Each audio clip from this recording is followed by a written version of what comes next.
أنا عندي سؤال.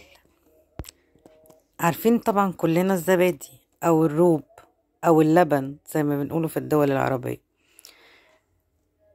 كام واحد في حياته الشخصية اللي عاملة زي الزبادي بناكله، بيطري على قلبنا وبيبقى لذيذ،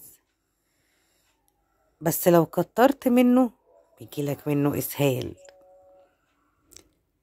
عارفين بقى الشخصية اللي عاملة زي الزبادي دي في حياتنا، اللي بتطري بس لو زادت عن الحد بتجيب لك إسهال وتلبك معوي.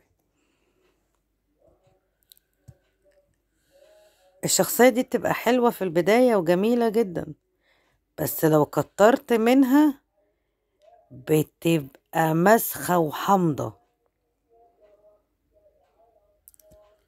كام واحد في حياته شخصية الزبادي دي؟ وازاي تعرف تتعامل معاها عشان ما تجيبلكش إسهال؟ ده سؤالي، والإجابة قلنا ايه؟ بسرعة جدا.